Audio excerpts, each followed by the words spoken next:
মৃত্যু উপত্যকা নেপালে প্রাণহানি বেড়ে 469, এখনও নিখোঁজ 1500 জন, চরম মানবেতর অবস্থায় 17,000-এর বেশি শিশু।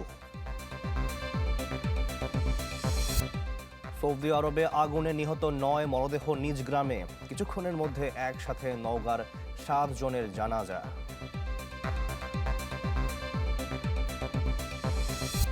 লোডশেডিংয়ে মারাত্মকভাবে ব্যাহত তৃণমূলের স্বাস্থ্যসেবা, তীব্র গরমে হাসপাতালে নাকাল রোগী ও ডাক্তাররা।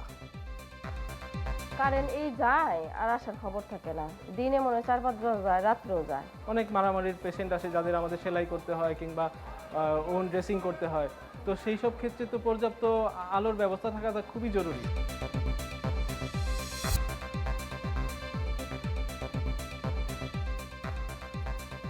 আমন্ত্রণ, চ্যানেল 24-এর সকাল 10টার খবরে শুনছিলেন AKS সংবাদ শিরোনাম, সাথে আছে শাকিল আহমদ। শুরুতেই নেপাল পরিস্থিতির খবর জানাবো। পাহাড়ি ঢলে নেপাল যেন মৃত্যু উপত্যকা। আকস্মিক ঢলে মৃতের সংখ্যা বেড়ে দাঁড়িয়েছে 469 জনে। এখনও 9 শতাধিক নিখোঁজ বলে জানিয়েছে দেশটির জাতীয় দুর্যোগ ঝুঁকি হ্রাস ও ব্যবস্থাপনা কর্তৃপক্ষ। এদের মধ্যে 517 জনই বিদেশি নাগরিক। দেশটির প্রধানমন্ত্রী বালেন্দ্র শাহ জানিয়েছেন, উদ্ধার কাজে অংশ নিতে সেনাবাহিনী, সশস্ত্র পুলিশ বাহিনী এবং জাতীয় পুলিশের 13,000-এর বেশি সদস্যকে মোতায়েন করা হয়েছে। বৃহস্পতিবার পরিচালিত 69টি ফ্লাইটের মাধ্যমে 573 জনকে উদ্ধার করা হয়েছে। আপাতত বিভিন্ন দেশের উদ্ধারকারী দল পাঠানোর প্রস্তাব ফিরিয়ে দিয়েছে দেশটি। এর পরিবর্তে নগদ অর্থ সহায়তা চাওয়া হয়েছে। আকস্মিক এই বন্যায় নেপালের 17,000-এর বেশি শিশুর জরুরি মানবিক সহায়তার প্রয়োজন বলে জানিয়েছে জাতিসংঘের শিশু বিষয়ক সংস্থা ইউনিসেফ।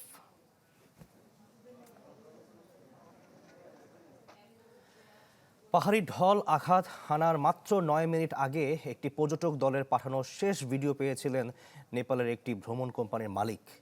এরপর থেকে 20 জনের ওই পর্যটক দলের আর কোনো খবর পাননি বলে জানিয়েছেন তিনি। নিখোঁজদের মধ্যে রয়েছেন 2 জন মার্কিন নাগরিক, 1 জন ব্রিটিশ এবং 17 জন মালয়েশীয়, যারা সবাই কৈলাস পর্বতে যাচ্ছিলেন। তাদের সঙ্গে পথপ্রদর্শক হিসেবে থাকা 7 জন নেপালি কর্মীও নিখোঁজ রয়েছেন। ঢল নামার আগে তারা তিমুর এলাকার কাছে অবস্থান করছিলেন। তিব্বত সীমান্তের কাছে হঠাৎ ভূমিধস হলে তারা সেখানে থামেন এবং এরপর আর খোঁজ মেলেনি কারোরই।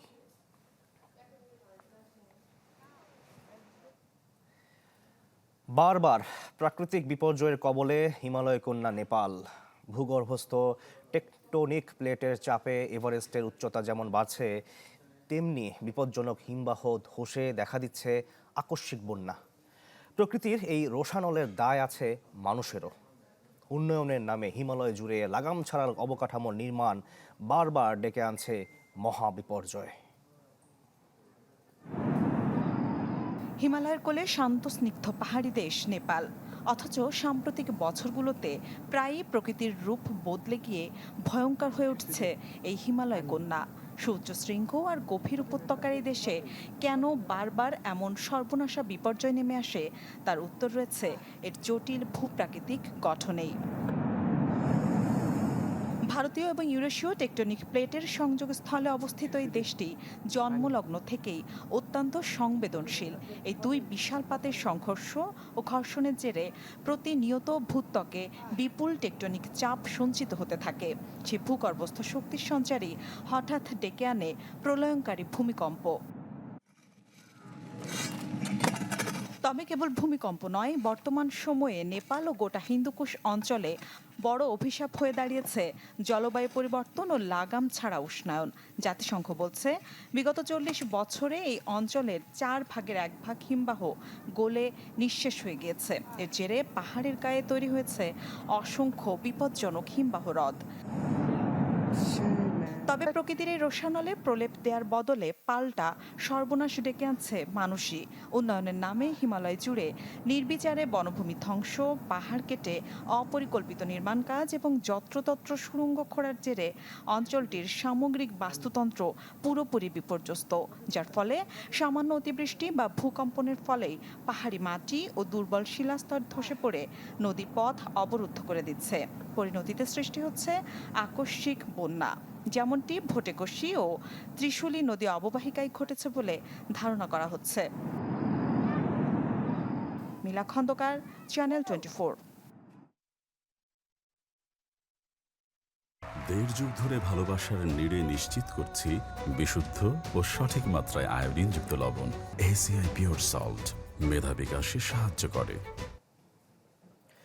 গত ৯ আগস্ট সৌদি আরবের রিয়াদে ভয়াবহ অগ্নিকাণ্ডে নিহত ১৬ বাংলাদেশির মধ্যে ৯ জনের মরদেহ দেশে পৌঁছেছে। দর্শক, কিছুক্ষণ পরই নওগাঁর ৭ জনের একসাথে জানাজা হবে। এ নিয়ে আমরা আরও খবর জানবো। নওগাঁ থেকে যুক্ত হয়েছেন হারুন ও রশিদ চৌধুরী। হারুন, জানাজার প্রস্তুতির খবর আমাদের জানাবেন।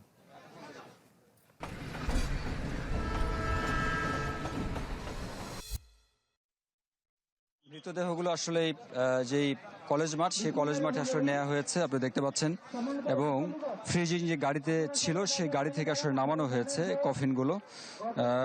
এখানে আসলে ইমাম সাহেব আসলে বারবার করে বলছেন যে সকলে যাতে দ্রুত কাতারবদ্ধ হয়, কারণ 10টায় হচ্ছে সময় দেওয়া ছিল, সেই 10টা 6 বাজে এখন। আমরা দেখতে পাচ্ছি যে নওগাঁ থেকে জেলা প্রশাসনের লোকজন এসেছে। এখানে যারা মারা গেছেন, অর্থাৎ যে মৃতদেহগুলো আছে, তাদের যারা স্বজন আছেন, আত্মীয় আছেন, বন্ধু বান্ধব আছেন, তারা এসেছেন এখানে, এবং তারা কিন্তু এই জানাজার আগে এখানকার যারা উপস্থিত আছেন তাদের সকলের উদ্দেশ্যে কথা বলছেন। আত্মীয় স্বজনরা নানা রকম স্মৃতিচারণ করছেন, এবং এখানে যে ইমাম সাহেব, তিনি হয়তোবা আর খানিকক্ষণ পরে, অর্থাৎ 5 থেকে 10 মিনিটের মধ্যেই এই জানাজাটি আসলে শুরু হবে। এবং আপনি জানেন যে এই আত্রাই উপজেলার 6 জন এবং নওগাঁ সদরের 1 জন, এই 7 জনেরই জানাজা একটি মাঠে আসলে অনুষ্ঠিত হচ্ছে। এই মাঠে জানাজা শেষ হওয়ার পরে এই মৃতদেহগুলো সংশ্লিষ্ট যে গ্রাম আছে, অর্থাৎ গন্ডগোহালি গ্রাম, পারকাসুন্দা গ্রাম, দুবাই গ্রাম, এই গ্রামগুলোতে নিয়ে যাওয়া হবে। এবং ওই গ্রামগুলোতে কিন্তু এরই মধ্যে আসলে যেই দাফন কাফনের যে প্রস্তুতি, সেটি কিন্তু আসলে শুরু হয়েছে, এবং সেইখানে আসলে নিয়ে যাওয়ার পরে যারা আত্মীয় স্বজন আছেন তাদের ওইখানে আরেক দফা জানাজা হতে পারে বলে আমরা জানতে পারছি। সেটি হলে নিশ্চয়ই সেইখান থেকে আবারও আপনাদেরকে জানাবো। জি, ধন্যবাদ আপনাকে। দর্শক, নওগাঁ থেকে যুক্ত হয়েছিলেন হারুন রশিদ চৌধুরী। দর্শক, আমরা জানি নাটোরেও এই দুর্ঘটনায় নিহত রবিউল আল ইসলাম হৃদয়ের মরদেহ পৌঁছেছে এবং সেখানে তার জানাজা সম্পন্ন হয়েছে। আমরা দেবাশিস কুমার সরকারের কাছ থেকে সবশেষ খবর জানবো। দেবাশিস, জানাবেন।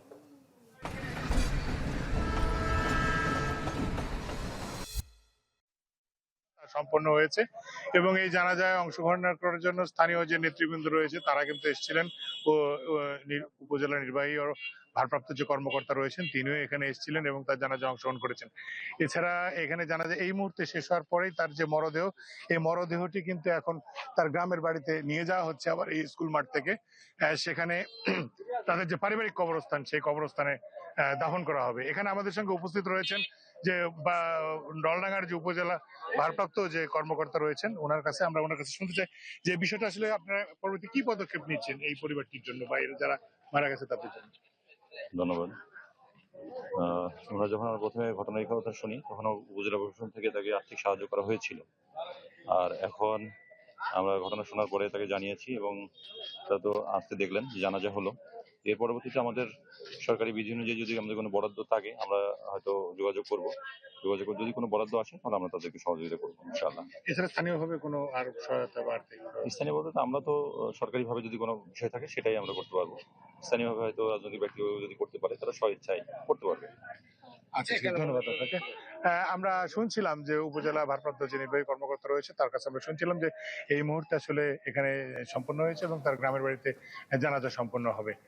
এই ছিল এখান থেকে সর্বশেষ। জি, ধন্যবাদ আপনাকেও। দর্শক, নাটোর থেকে যুক্ত হয়েছিলেন আমাদের সহকর্মী দেবাশিস কুমার সরকার।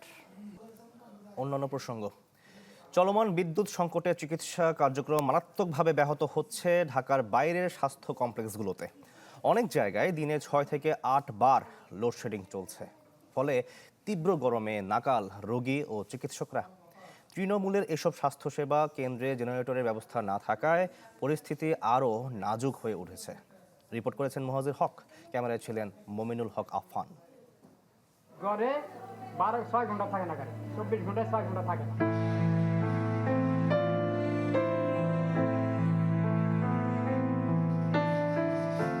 জীবনের নিঃশ্বাস যেখানে বেঁচে থাকার শ্বাস খোঁজে, সেখানে এখন নাভিশ্বাস।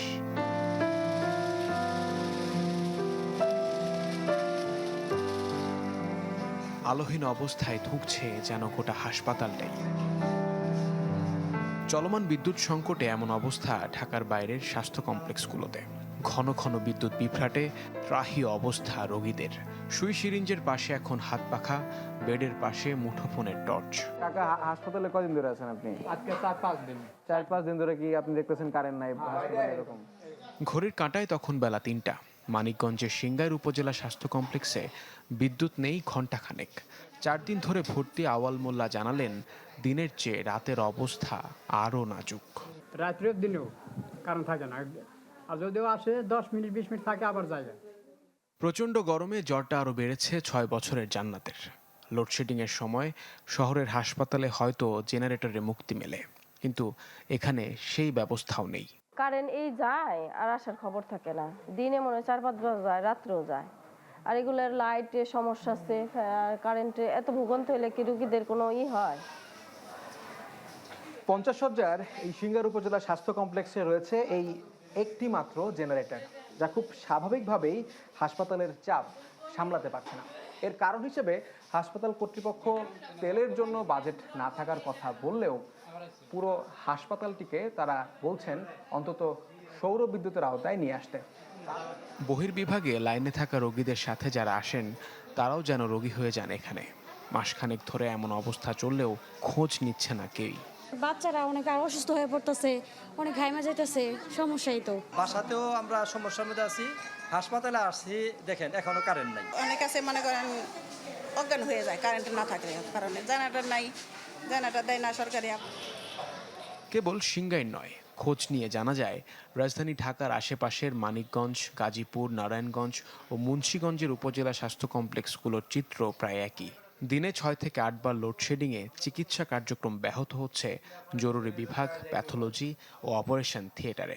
আমাদের হাসপাতালের অন্তঃবিভাগ, বহির্বিভাগ সব মিলে নিরবিচ্ছিন্ন বিদ্যুৎ ব্যবস্থা আসলে নাই। রাতের দিকে তো আসলে প্রচুর জরুরি বিভাগে রোগী আসে যাদের আমাদের স্টিচ দিতে হয়, অনেক মারামারির পেশেন্ট আসে যাদের আমাদের সেলাই করতে হয় কিংবা ওন ড্রেসিং করতে হয়। তো সেই সব ক্ষেত্রে তো পর্যাপ্ত আলোর ব্যবস্থা থাকাটা খুবই জরুরি। এই পরিস্থিতিতে তৃণমূলের স্বাস্থ্যকেন্দ্রগুলোতে জেনারেটর কিংবা বিকল্প ব্যবস্থা রাখার অনুরোধ রোগী ও চিকিৎসকদের। মুহাজির হক, চ্যানেল 24, ঢাকা। এদিকে সুনামগঞ্জ জেনারেল হাসপাতালে সিজার করতে গিয়ে নবজাতকের গলা কেটে ফেলার অভিযোগ উঠেছে। বৃহস্পতিবার সন্ধ্যায় পৌর শহরের কাজীর পয়েন্ট জেনারেল হাসপাতালে এই ঘটনা ঘটে। স্বজনদের অভিযোগ, সিজার করতে গিয়ে নবজাতকের গলা কেটে ফেলা হয়। এ নিয়ে ডাক্তারের চেম্বারে গিয়ে বিষয়টি জানালে হুমকির শিকার হন স্বজনরা। এক পর্যায়ে হাসপাতালে উত্তেজনা দেখা দিলে একজনকে আটক করে পুলিশ। পরে উন্নত চিকিৎসার জন্য সিলেটের ওসমানী মেডিকেল কলেজ হাসপাতালে পাঠানো হয় শিশুটিকে।